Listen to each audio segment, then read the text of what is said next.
নিজের অ্যাবিলিটি অনুযায়ী টিমকে হেল্প করব এবং আমার কি অ্যাবিলিটি সেটা আমি জানি। এক্সট্রা পেসে বল করে তাদের ধরেন তারা হচ্ছে গেম চেঞ্জার। যে কয় বছর খেলছে উনি মাশাল্লাহ ধরেন ডমিনেট করেই খেলছে। যাচ্ছে আপনার প্রত্যাশার জায়গায় যদি বলতেন বিপিএল আসলে আপনার প্ল্যানিংটা কি, নিজের প্ল্যানিং নর্মাল। এর আগে আমি যেরকম প্ল্যানিং করতাম যে ম্যাচ বাই ম্যাচ আমি প্রত্যেকটা ম্যাচেই একটা জিনিসই চেষ্টা থাকে যে প্রত্যেকটা ম্যাচ বাই ম্যাচ আগানো, যে আমি আমার ওই নিজের অ্যাবিলিটি অনুযায়ী টিমকে হেল্প করব এবং আমার কি অ্যাবিলিটি সেটা আমি জানি। ওই ওই অনুযায়ী টিমকে হেল্প করার চেষ্টা করব। বিপিএল আসলে আপনার ক্যারিয়ারের জন্য বড় একটা টার্নিং পয়েন্টও ছিল, আপনি অনেক জোরে বোলিং করতেন, তো ওই ধারাবাহিকতা ধরে রাখার নিশ্চয়ই চেষ্টাটা থাকবে এবার। হ্যাঁ, অবশ্যই ধারাবাহিকতা ধরে রাখার চেষ্টা করব এবং যে নতুন স্কিলগুলো নিয়ে কাজ করছি ওই জিনিসটাও এবার বিপিএলে ডেলিভার করার চেষ্টা করব। টিম হিসেবে আপনার দলটাকে কেমন দেখলেন আসলে? দলের যেই কম্বিনেশনটা কিংবা ভারসাম্য নিশ্চয়ই রয়েছে দলটার, আপনার দলের শক্তিমত্তার জায়গা কি আপনার কাছে মনে হয়? হ্যাঁ, অবশ্যই আমাদের টিমে দেখেন এক্সপিরিয়েন্স প্লেয়ার আছে, তারপর যদি বলেন ইয়াং প্লেয়ারও আছে, তো সব মিলাই আলহামদুলিল্লাহ। এবার মনে হয় জাতীয় দলে যারা আছেন আপনারা তাদের ওয়ার্কলোড ম্যানেজমেন্ট নিয়ে একটু আলাদা করে কাজ করেন, আচ্ছা আপনাদেরকে আলাদা করে কোনো বার্তা দিয়েছে? হ্যাঁ, তারা বলছে এবং তারা প্ল্যানিং দিছে যে আমরা কিভাবে কাজ করব কিংবা কোন প্রসেসে আগাবো, তারা অলরেডি আমাদেরকে জানাইছে। গত বছর তো আপনাদের একটা মানে আপনার বিশেষ করে টেস্ট ম্যাচ ছিল, এই জন্য আপনাকে সবগুলো ম্যাচ খেলানো হয়নি, বিসিবি থেকে বলা ছিল। এবার আপনি কি মানে এবার তো আপনার টেস্ট ম্যাচ সামনে নেই, তো সেই ক্ষেত্রে সব ম্যাচ যদি চাই রংপুর রাইডার্স খেলতে পারবেন নাকি কোনো বাধা থাকছে না? না, আসলে এর আগের বছরও কোনো বাধা ছিল না, জাস্ট বলছিল বিসিবি যে তুমি তোমার বডিটা কি ফিল করে অনুযায়ী খেলো। তো এই বছরও বিসিবি থেকে কোনো বাধা থাকে না, জাস্ট তারা একটা কথাই বলে যে তুমি তোমার বডিটা বুঝো এবং তুমি তোমার নিজের অ্যাবিলিটিটা বুঝো ও অনুযায়ী খেলো। তো এই বছরও কোনো বাধা নেই, তারা জাস্ট একটা কথাই বলছে নিজে ফিট থেকে খেলো এবং নিজের কেয়ার নিজে করো। আপনার বডি কি বুঝছে, মানে আপনি কি বুঝতে পারছেন? আপনি তো বল করলেন, প্র্যাকটিস করেছেন, যে আপনার সেই লোড দেওয়ার মতো এখন সেই অ্যাবিলিটি আছে কিন্তু টানা ম্যাচ খেললে অথবা টানা বল করলে? হ্যাঁ, অবশ্যই। দেখেন লাস্ট 2 বছর চলতেছে ইন্টারন্যাশনাল ক্রিকেট, সো আমার কাছে মনে হয় না যে এতদিন একটা প্রফেশনাল প্লেয়ারের এই বডি ইউজ টু হওয়ার জন্য এত টাইম লাগা দরকার। আমার অনেক আগেই ধরেন এই অ্যাবিলিটিটা হয়েছে। বাংলাদেশের প্রেক্ষাপটে তো মানে ইকোনমি কম রাখা অনেক টাফ হয়ে যায়, বিশেষ মাঠটা ছোটো থাকে, এগুলো ডিউ থাকবে। তাসকিনকে দেখা গেছে শুরুর দিকে অনেক পেসে বল করতে 142-43 সে টানা বল করতে, পরে কিছু স্লোয়ারও অ্যাড করেছে। আপনি কি কিছু চেষ্টা করছেন নাকি আপনার পেসটাকে এখনও উলস রাখছেন?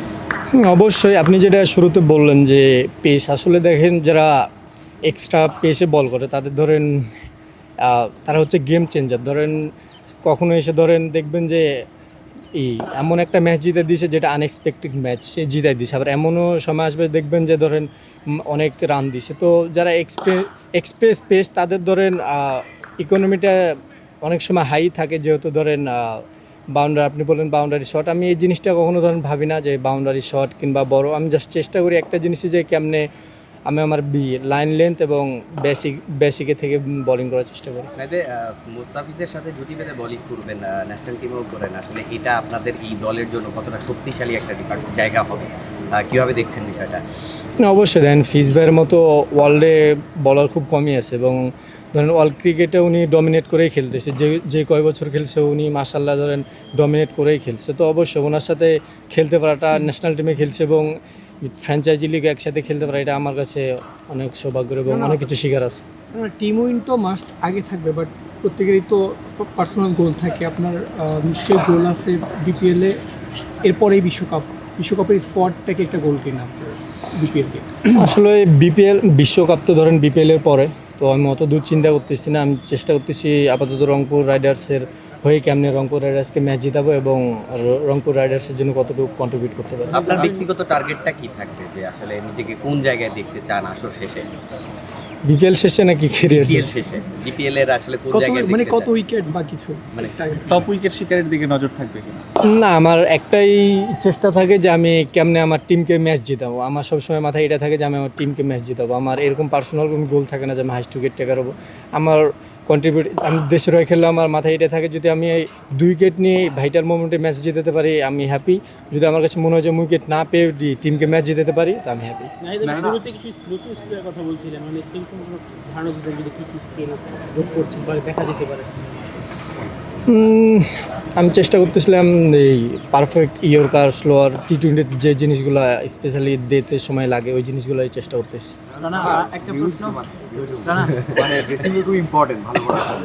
তো আপনার ড্রেসিং রুমে আপনি যারা সাথে খেলছেন, লিটন হোক, হৃদয় হোক, মাহমুদুল হোক, তারাই আছে। সবাই না যে একটু পরিচিত না থাকলে একটু আনইজি ফিল করা বা অ্যাডজাস্ট হতে হয়, কিন্তু আপনি অ্যাডজাস্ট করতে হচ্ছে না এবং আপনারা যারা মানুষ করছে যারা আমরা খেলছেন তারাই আছে।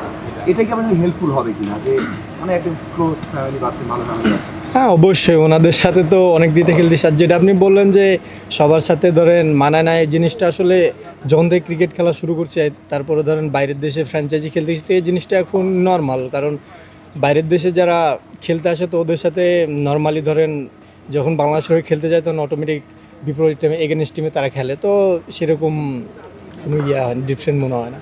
নাহিদ, রংপুর তো খুব ভালো দল করেছে, অন্য দলগুলো নিয়েও নিশ্চয়ই আপনারা একটু পড়ালেখা করেছেন। কাকে মনে হচ্ছে খুব বেশি ভালো কম্পিটিটিভ হবে রংপুরে? কার সাথে হবে? কোন দলকে একটু প্রত্যেকটা টিমই ভাইয়া ধরেন ব্যালেন্স, কারণ কোনো টিমই ধরেন ছোট করে দেখার বিষয় না, কারণ প্রত্যেকটা টিমই ধরেন সবাই প্রত্যেকটা টিম নিজের জায়গা থেকে বেস্ট এবং নিজের জায়গা থেকে শক্তিশালী। রানা লাস্ট প্রশ্ন, সেটা হচ্ছে ফিজের কথা বলছিলেন, একসাথে তো অনেক বোলিংও করেছেন, এই বিপিএলেও করবেন, বলছিলেন যে তার সাথে শেয়ার করাটা অনেক বেশি ভাগ্যের ব্যাপারও। মোস্তাফিজ অনেক বড় অ্যামাউন্টে আসলে আইপিএলে সুযোগ পেয়েছেন, আপনি পিএসএলে সুযোগ পেয়েছেন যদিও ম্যাচ খেলা হয়নি। তো ফ্রাঞ্চাইজি লিগগুলো আবারও খেলার জন্য নিজেকে ওইভাবে প্রিপেয়ার নিশ্চয় করার চেষ্টা করবেন, ফিজের কাছ থেকে অনেক বেশি এক্সপিরিয়েন্স গেদার করার চেষ্টা করবেন শিখে। হ্যাঁ অবশ্যই, যখনই ওনার সাথে ধরেন থাকি উনি অনেক কিছু শেয়ার করে এবং আমি ওই জিনিসগুলো অ্যাডাপ্ট করার চেষ্টা করি, কেমনে সামনে শর্ট অফ ফর্মেটে আমার যখন সুযোগ আসবে আমি ওই জিনিসগুলো কাজে লাগাবো। আইপিএল খেলার ড্রিম নিশ্চয়ই ড্রিম একটাই ছিল, ন্যাশনাল টিমে খেলা খেলছি, যদি সামনে আমি অটোমেটিক ন্যাশনাল টিমে যদি ভালো করি অটোমেটিক আমার ফ্র্যাঞ্চাইজি সুযোগ আসবে।